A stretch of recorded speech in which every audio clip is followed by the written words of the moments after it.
ఈ దేశంలో బట్టలు లేకుండా తిరగడం అనేది చాలా కామన్.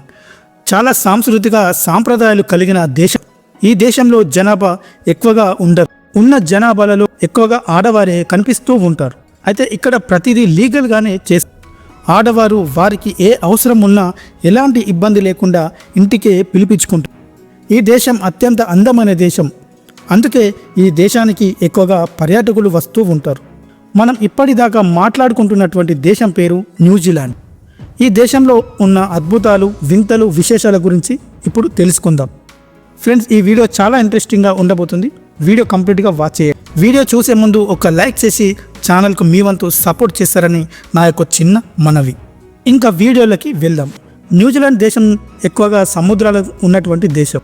అంతేకాకుండా ఈ దేశంలో ఎక్కువగా ఐలాండ్లు ఉండడంతో ఈ దేశం పర్యాటకులకు పాపులర్గా మారిపోయింది. అయితే సౌత్ ఈస్ట్ సముద్ర పరిధిలో ఈ న్యూజిలాండ్ ఉంటుంది. అందుకే న్యూజిలాండ్లో నివసించేవారు ఎక్కువగా ఐలాండ్ల ప్రక్కన నివసించేందుకు ఇష్టపడతారు. అయితే ఈ దేశంలో చాలా వరకు ఐలాండ్ ఉన్నా కూడా ఎక్కువగా నార్త్ మరియు సౌత్ ఐలాండ్లలో నివసిస్తూ ఉంటారు. అయితే న్యూజిలాండ్ దేశం 400 సంవత్సరాల క్రితమే ఏర్పడింది. ఈ దేశంలో ఎక్కువగా మౌల్ తెగవారు కనిపిస్తూ ఉంటారు. వీరు దాదాపు 1200 సంవత్సరాల నుండి ఈ దేశంలో నివసిస్తున్నారు. ఇక రాను రాను ఈ తెగవారి జనాభా న్యూజిలాండ్లో ఎక్కువ అవుతూ వస్తుంది. ఈ దేశంలో ఉన్న ఇంకొక విశేషం ఏంటంటే ఈ దేశంలో ఉన్న సముద్రంలో 118 కిలోమీటర్ల కన్నా ఇంకా లోపలికి వెళ్ళరాదు. అంతకన్నా లోపలికి వెళ్ళినట్లయితే మహాసముద్రం అనేది కనిపిస్తుంది. ఇక అందులోకి వెళ్ళిన వారు ప్రాణాలతో బయటపడ్డవారు చాలా తక్కువని, అందుకే అంతకన్నా లోపలికి వెళ్ళవద్దని స్పష్టంగా అక్కడి గవర్నమెంట్ చెప్పింది. మామూలుగా సరస్సులన్నీ బ్లూ కలర్లో ఎక్కువగా మనకు కనిపిస్తాయి. కానీ న్యూజిలాండ్లో ఒక సరస్సు గ్రీన్ కలర్లో ఉంటుంది. సరస్సు గ్రీన్ కలర్లో ఏంటి అని మీకు డౌట్ రావచ్చు. అవును, ఈ గ్రీన్ కలర్లో ఉండే సరస్సు పేరే దేవి బాత్ అని పిలుస్తారు. ఈ న్యూజిలాండ్ దేశంలో ఒటాగో అనే ఒక ప్రాంతం ఉంటుంది. ఈ ప్రాంతంలో ఉండే ఒక ఫెన్స్కి ఆడవాళ్ళు తన బ్రాలని ఆ ఫెన్స్కి కట్టి ఫోటోలను దిగుతారు. న్యూజిలాండ్ ప్రజలను కివీలని పిలుస్తారు. కివి అనేది న్యూజిలాండ్ జాతీయ పక్షి. ఈ పక్షి చూడడానికి చాలా అందంగా ఉంటుంది. ఇది ఎగరలేని పక్షి. ఆశ్చర్యకరమైన విషయం ఏంటంటే మానవులు రాకముందు న్యూజిలాండ్లో సింహాలు, పులులు, చిరుతలు లాంటి జంతువులు అసలే లేవు. దాంతో పక్షులే ఈ భూభాగానికి రాజులుగా ఉండేవి. ఈ దేశంలో చాలా తక్కువ జనాభా ఉంటుంది. 2024 జనాభా లెక్కల ప్రకారం ఇక్కడ కేవలం 53,40,000 మంది మాత్రమే నివసిస్తున్నారు.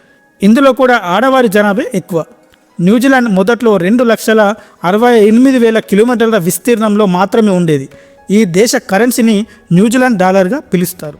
ఒక న్యూజిలాండ్ డాలర్ మన భారత కరెన్సీలో 52 రూపాయలతో సమానం. ఈ దేశంలో ఎక్కువగా మనుషుల కన్నా ఎక్కువగా గొర్రెలే కనిపిస్తాయి. ఈ గొర్రెలు చాలా అందమైన ప్రదేశాలలో చాలా రకాల గొర్రెలు కనిపిస్తాయి. న్యూజిలాండ్లో చాలా అందమైన గొర్రె జాతులు ఉన్నాయి.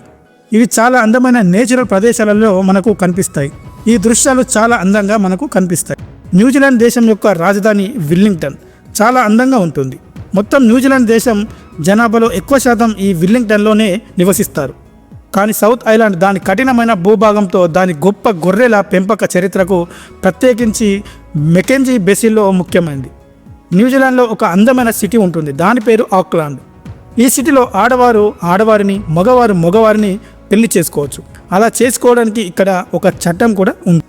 ఈ దేశంలో అబ్బాయికి 16 సంవత్సరాలు, అమ్మాయికి 14 సంవత్సరాలు వయసు వచ్చిందంటే పెళ్లి చేసుకోవచ్చు. ఈ న్యూజిలాండ్ దేశం ఎంత అందమైన దేశం అంటే దాదాపు 600 కోట్ల రూపాయలు న్యూజిలాండ్ ప్రభుత్వానికి కేవలం టూరిజం వల్లనే వస్తుందంటే ఇక్కడ టూరిజం అనేది ఎంత ఇంపార్టెంట్ అనేది మనకు చూడవచ్చు. ఈ దేశంలో 3 రకాల భాషలు మాట్లాడతారు. మొదటిది ఇంగ్లీష్, రెండవది మౌరీ, మూడవది న్యూజిలాండ్ సైన్ లాంగ్వేజ్. డెన్మార్క్ దేశం తర్వాత న్యూజిలాండ్ దేశ ప్రజల్ని నిజాయితీ గల ప్రజలు అని పేర్కొంటారు. ఇక్కడి ప్రజలు నిజాయితీగా పనిచేస్తారు. అంతేకాకుండా ఈ దేశంలో 18 ఏళ్ల తర్వాత మాత్రమే వెహికల్ నడపడానికి పర్మిషన్ ఉంటుంది. కానీ 15 సంవత్సరాలకే ఈ దేశంలో డ్రైవింగ్ లైసెన్స్ పొందవచ్చు. ఈ దేశంలో మీరు ఎంత ప్రయత్నించినా ఒక్క పాము కూడా కనిపించదు. ఎందుకంటే ఇక్కడ భూమి మరియు వాతావరణం పాములు బ్రతకడానికి అనుకూలంగా ఉండదు. న్యూజిలాండ్లో ఎర్నెస్ట్ రూథర్ఫోర్డ్ అనే ఒక శాస్త్రవేత్తకి పరమాణు పరిశోధనలలో నోబెల్ శాంతి పురస్కారం లభించింది. ఇక్కడ ఉండే కొన్ని చెట్లు చాలా పురాతనమైనవి మనం చూడవచ్చు. అయితే ఈ చెట్లు దాదాపు 1000 సంవత్సరాల వయసుని కలిగి ఉంటాయి. ప్రతి దేశంలో ఒకే ఒక జాతీయ గీతం ఉంటుంది. కానీ ఈ న్యూజిలాండ్ దేశంలో 2 జాతీయ గీతాలు ఉంటాయి. ఒక జాతీయ గీతం పేరు గాడ్ సేవ్ ద కింగ్. రెండవది గాడ్ డిఫెండ్ ద న్యూజిలాండ్. కొన్ని అధ్యయనాల ప్రకారం న్యూజిలాండ్ దాదాపు 1400 సంవత్సరాలుగా నివసించడానికి, పర్యవేక్షించడానికి సురక్షితంగా ఉందని పేర్కొంటున్నాయి. ఇక్కడి ప్రజలు ఎక్కువగా నడవడానికి ఇష్టపడతారు. ఎక్కడికి వెళ్ళినా సరే నడిచి వెళ్ళేందుకే మొదటి ప్రాధాన్యత ఇస్తారు.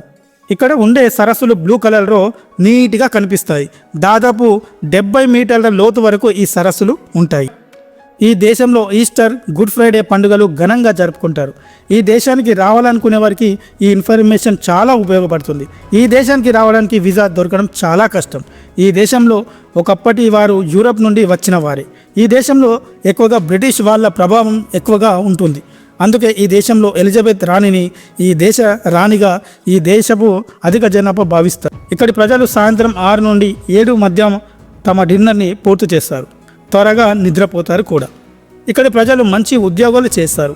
ఈ దేశం పర్ క్యాపిటల్ ఇన్కమ్ $45,400. చాలా దేశాలతో పోలిస్తే ఈ న్యూజిలాండ్ పర్ క్యాపిటల్ ఇన్కమ్ చాలా ఎక్కువ. ఇంకో ఫన్నీ విషయం ఏంటంటే ఆస్ట్రేలియా దేశానికి చెందిన ఒక వ్యక్తి టీవీలో న్యూజిలాండ్ దేశాన్ని అమ్ముతున్నట్టు యాడ్ అయితే రిలీజ్ చేశాడు. ఆ తర్వాత యాడ్ని అయితే డిలీట్ అయితే చేసేశారు. ఈ న్యూజిలాండ్లో రగ్బీ స్పోర్ట్స్ అనేది చాలా ఫేమస్. క్రికెట్ కూడా ఇక్కడ చాలా ఫేమస్.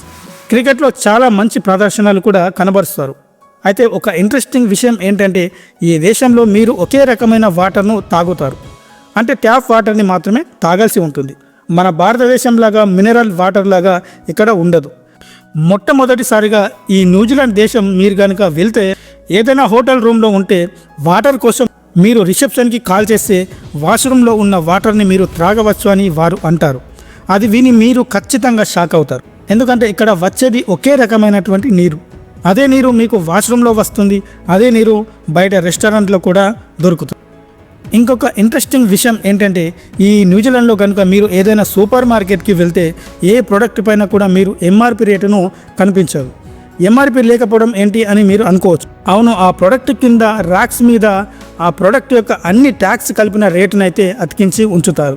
ఇలా ఉంచడం ద్వారా మొత్తంగా ఆ ప్రోడక్ట్కి మనం ఎంత చెల్లిస్తున్నాం అనేది మనకు క్లియర్గా తెలుస్తుంది. ఇంకో విషయం ఏంటంటే మామూలుగా మన ఇండియాలో ఏదైనా రెస్టారెంట్కి వెళ్తే తినడం అయిన తర్వాత వాళ్ళు మన దగ్గరికి ఒక బుక్లో బిల్లు తీసుకొని వచ్చి ఇస్తారు. కానీ న్యూజిలాండ్లో ఇలా ఉండదు. మనం తిన్న తర్వాత మనమే కౌంటర్ దగ్గరికి వెళ్ళి మనం ఏం తిన్నామో చెప్పి బిల్ని పే చేయాలి. చాలా ఇంట్రెస్టింగ్గా ఉంది కదా. ఈ దేశంలో రిటైర్డ్ ఏజ్ 65 సంవత్సరాలు. ప్రభుత్వం ఏ బెనిఫిట్స్ ఇచ్చినా 65 సంవత్సరాలు దాటిన వారికి మాత్రమే. 65 సంవత్సరాలు దాటిన వారు ఇక్కడ రకరకాల వాటిలో వాలంటీర్లుగా పనిచేస్తారు. ఈ న్యూజిలాండ్లో ప్రసిద్ధి చెందిన విషయాలు Bay of Island. Bay of Island New Zealand పర్యాటక ప్రదేశాలలో ఒకటి. ఇది చూడడానికి చాలా అందంగా ప్రకృతిలో మిళితమై ఉంటుంది. ఇక్కడికి వచ్చే పర్యాటకులు ఈ ఐలాండ్లో పడవ సవారీలు కూడా చేసుకోవచ్చు. ఇది పెంగ్విన్లు, తిమింగలాలు మరియు డాల్ఫిన్లతో సహా అనేక రకాల జంతువులకు నిలయంగా ఉంది. ఇది ఫ్యామిలీ వెకేషన్కి చాలా అనువైన ప్లేస్ అని చెప్పవచ్చు. ఈ ఐలాండ్ న్యూజిలాండ్లో పర్యాటక ప్రదేశాలలో టాప్గా ఉంది. న్యూజిలాండ్లో ఆక్లాండ్ సిటీ దేశంలోని అతిపెద్ద మరియు అంతర్జాతీయంగా అత్యంత వైవిధ్యమైనటువంటి సిటీ. ఈ నగరం అగ్నిపర్వత ప్రకృతి దృశ్యంపై నిర్మించబడింది. దాని చుట్టూ వేట్మాట మరియు మానుకో హార్బర్లు ఉన్నాయి. అందుకే దీనికి సిటీ ఆఫ్ సేల్స్ అనే పేరు కూడా వచ్చింది.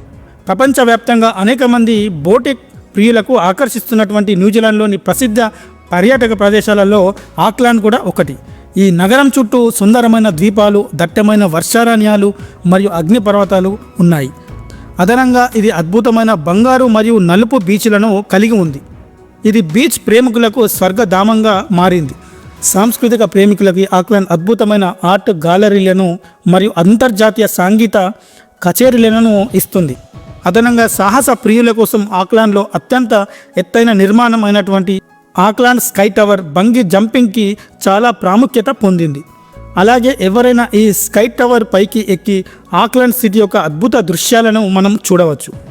న్యూజిలాండ్ వాసులు లేదా కివీస్ తమ జాతీయ క్రీడ అయినటువంటి రగ్బీని ఆడడానికి చాలా ఇష్టపడతారు. న్యూజిలాండ్ మావోరీ వారసత్వం మరియు సంస్కృతికి ప్రసిద్ధి చెందింది. మావోరీలు 14వ శతాబ్దానికి చెందిన న్యూజిలాండ్కి చెందిన స్థానిక ప్రజలు. న్యూజిలాండ్లోని సాంస్కృతిక సాంప్రదాయాలన్నీ ఉత్తమంగా అన్వేషించడానికి మరియు అర్థం చేసుకోవడానికి మీరు మావోరీలను కలుసుకోవచ్చు, వారితో మాట్లాడవచ్చు కూడా, మరియు వారి యొక్క పచ్చబొట్టు గురించి కూడా మనం అర్థం చేసుకోవచ్చు. వారి యొక్క పచ్చబొట్లు కూడా వారి యొక్క సాంప్రదాయాలు ఇంకా వారి సాంస్కృతిక గురించి మనం తెలుసుకోవచ్చు.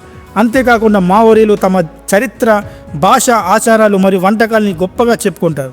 మీకు మంచి అనుభవం కావాలంటే మీరు మీ ప్రయాణంలో మావోరీ గ్రామాన్ని విజిట్లో చేర్చుకుంటే మీకు మంచి ఎక్స్పీరియన్స్ కూడా. సో ఫ్రెండ్స్, న్యూజిలాండ్ గురించి తెలుసుకున్నారుగా. ఈ వీడియోకి ఒక్క లైక్ చేసి మీ వంతు సపోర్ట్ని మన ఛానల్కి ఇస్తారని భావిస్తున్నాను. ఇంకా మీలో ఎవరైనా న్యూజిలాండ్కి వెళ్తే కింద కామెంట్లో చెప్పండి. Thanks for watching. జై హింద్.